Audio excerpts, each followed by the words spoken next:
একটু ওয়েট করেন, সময় তো দিবে, আসতেছে, শেষ হোক। মিস্টার হাসান এইদিকে ইয়েস ইয়েস Please. মাননীয় স্পিকার, আমি অ্যাড্রেসিং ইউ। মাননীয় স্পিকার, আমি আপনার প্রোটেকশন দাবি করছি, কারণ আমরা যদি সরকারের সমালোচনা করি আমার এলাকার বাজেট দিয়ে বন্ধ করে দিবে না সেটার কিন্তু নিশ্চয়তা নাই। 28-এর পরে কয়টা সংখ্যা হয় আমি আর্টস ইংলিশ ডিপার্টমেন্টের ছাত্র, আর্টস ব্যাকগ্রাউন্ডে পড়াশোনা করছি, আমার মাথায় আসে না 28-এর পরে কয়টা সংখ্যা হয়।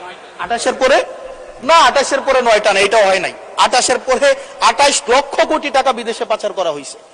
এখন মাননীয় স্পিকার, যারা পাচার করেছে তারা সদর্পে এখন হচ্ছে মাননীয় স্পিকার গুলশান, বনানী, ধানমন্ডি, এই দেশে এখন বুক ফুলিয়ে চলাফেরা করে। মাননীয় স্পিকার, আমরা দেখেছি অন্তর্বর্তীকালীন সরকারের সময় বসুন্ধরার পুত্র সুবহান দেশে ঢুকার সাহস পায় নাই, আমরা দেখেছি আনবির দেশে ঢুকার সাহস পায় নাই, কিন্তু এই সরকার নির্বাচিত হয়ে আসার পরে আমরা দেখেছি সদর্বে এই সুবহানের পুত্র, এই ধর্ষক দেশে ঢুকেছে।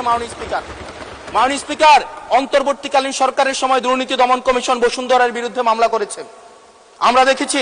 এই মামলার কি অগ্রগতি হয়েছে সেটা আমরা জানতে চাই। আন্ডার টেবিল কোন ধরনের সমঝোতা হয়েছে কিনা, যদি সমঝোতা না হয়ে থাকে তাহলে তাদের বিরুদ্ধে আইনগত ব্যবস্থা নিতে বাধাটা কোথায় সেটা বাংলাদেশের মানুষের সামনে প্রকাশ করতে হবে। মাননীয় স্পিকার, অন্তর্বর্তীকালীন সরকার এই বসুন্ধরা গ্রুপ যারা বিদেশে টাকা পাচার করেছে, মানুষের সম্পদ দখল করেছে এবং মিডিয়ার মধ্য দিয়ে আওয়ামী লীগের গুম খুন হত্যাকে যারা বৈধতা দিয়েছে তাদের খুঁটির জোর কোথায় সেটা আমরা জানতে চাই। মাননীয় স্পিকার, আমরা মাননীয় স্পিকার অবশ্য শুনতে পেয়েছি, বললে অবশ্য অনেকে রাগ করে।